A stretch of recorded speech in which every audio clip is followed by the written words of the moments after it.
afternoon from just north of Byron Bay, northern rivers of Australia. Difficult filming conditions today. It's quite a strong wind,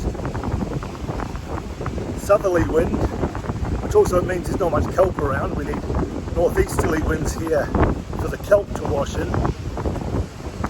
So the sun's coming into my face, wind's behind me. The sun coming into my face is good.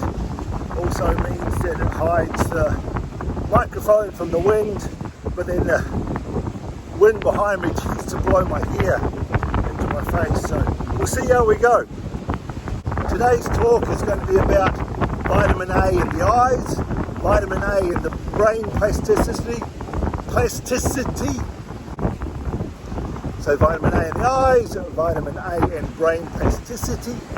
It's going to be about parasites and the damage they can do to our intestines, and it's going to be about sunlight and the entourage effect. It's also going to be about Bitcoin and wallets. What's a wallet?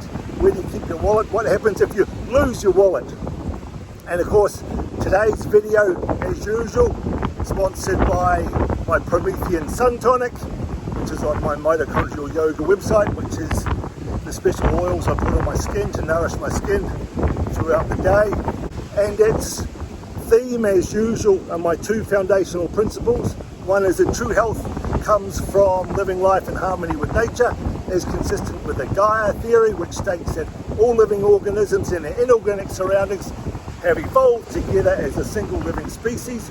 Also consistent with a statement by neuroscientist Carl Friston that the anatomy of any system must contain within it a model of the environment in which it's immersed, which means that the world is made up of fractal patterns, which means that we are part of the universe and the universe is part of us.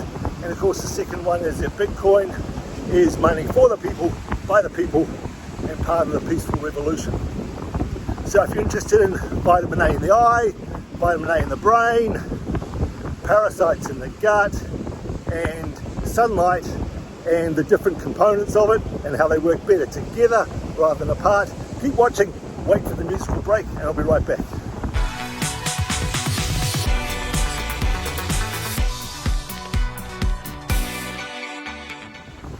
Alright, so this is a roundup of some of the interesting scientific research from this week. The first one was about vitamin A and the eyes, and there was a report of a young girl with autism who went blind from vitamin A deficiency. And vitamin A does many things in the body, particularly for the eyes, where it's important for sight. It's also important for our lungs, where it puts a protective layer of mucus in our lungs to protect it, and also oversees the function of the cilia, the brooms in our lungs, which sweep infections and toxins and pollutants out of our bronchial tubes.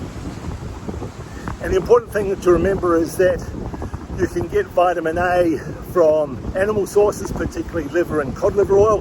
That's where I get mine from fermented cod liver oil. You can get it from plants, and when you get it from plants, it comes as carotenoids and then relies on our body converting those carotenoids converting the carotenoids to vitamin A, into formed vitamin A.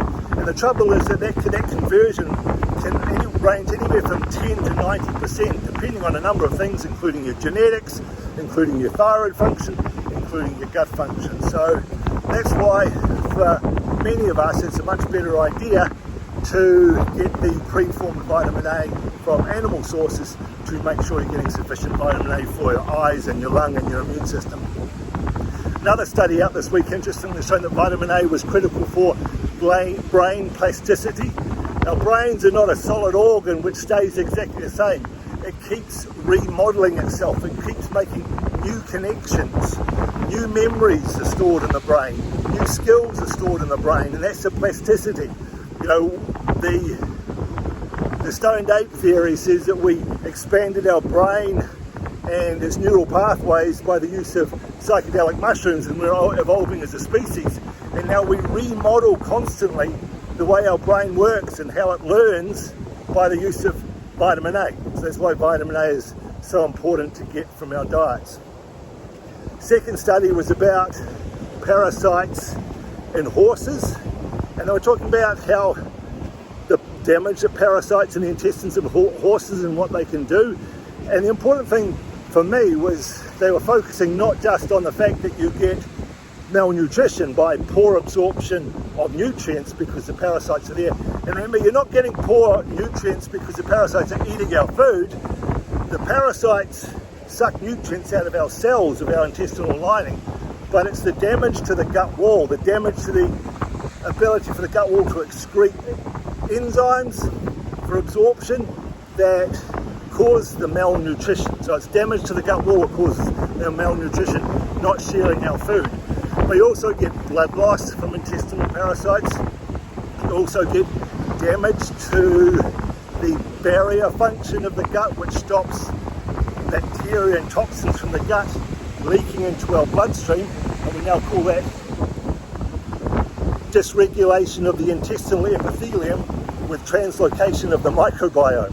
Dysregulation of the intestinal epithelium, which means the lining of the gut wall gets damaged, with translocation of the microbiome, which means the microbiome of the gut, which is really good for our gut, can get into our bloodstream and go to other organs where it's not so good for us. Every organ has its own microbiome, which is good for it, but not necessarily good for another organ. So we try and keep the microbiomes of each organ in the right spot.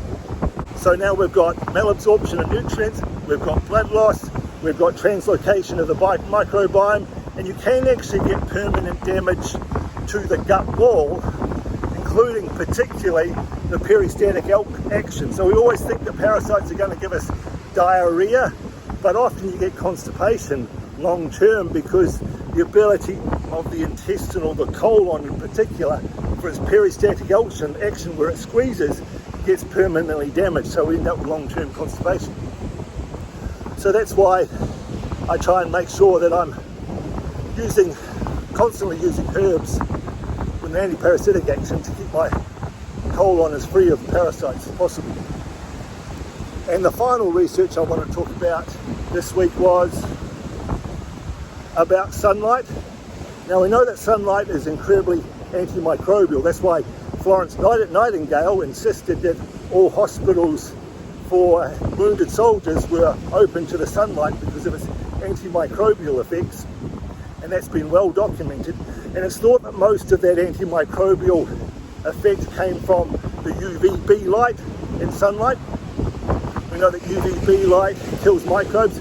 We know that UVA light kills microbes, but not as much as UVB. But what they did with the study, they found that when you combine UVA and UVB light as sunlight, which nature intends us to do, then in fact the microbial killing capacity of sunlight was better than it should be for the UVB light, and that's because of what we call the entourage effect, which means that nature, when it combines nutrients or light together in the balance that it intends, 1 + 1 doesn't equal 2, 1 + 1 equals 3. And of course, if you separate those nutrients or that light into its individual components, you're just getting one, which is why I like getting myself out into sunlight as much as possible, because I'm getting a 1 + 1 equals 3 effect, not just a 1 effect. Finally, I want to talk a little bit about Bitcoin, money for the people, by the people, which is kind of what's behind my being inspired by the poem I talked about last week, the Riddle of Strider, and the 3 great minds which say that not all who wander are lost. Renewed shall be the sword that was broken, the crownless again shall be king. Now, I don't want to have a king rule over me. The point is that we're all kings and queens. That's what self-sovereignty is about. It's about taking care of our own finances, taking care of our own health, so that we can live in harmony with nature. So that's what I really like about that poem.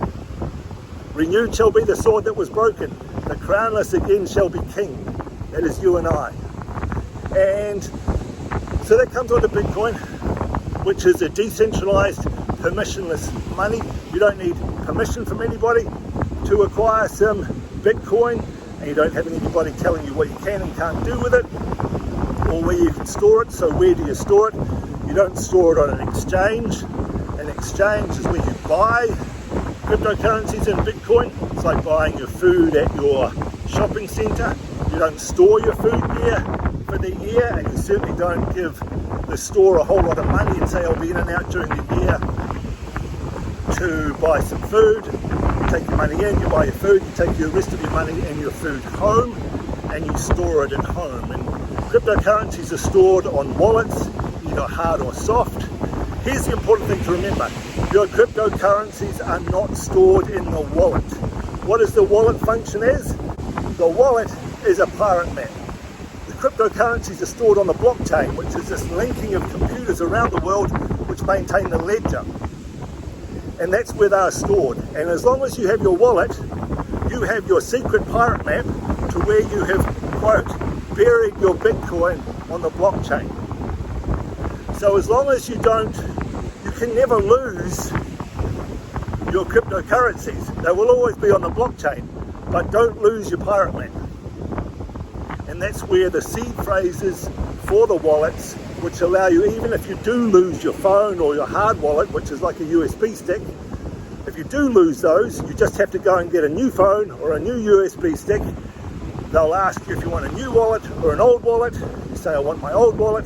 They'll ask you for your 12 or 24 word seed phrase, and you put that back and you've got your pirate map back. So what you can't lose ever is the seed phrase, the 12 or 24 words. You can lose your wallet, just don't lose the seed phrase, because the seed phrase is what allows you to recover the pirate map is what allows you to recover your cryptocurrencies stored on the blockchain. All right, that's it from me for this week. I'm going to go and get what sun I can now on this Easter break. Make sure you subscribe to the videos. Helps YouTube decide this is worthwhile content that people should know about.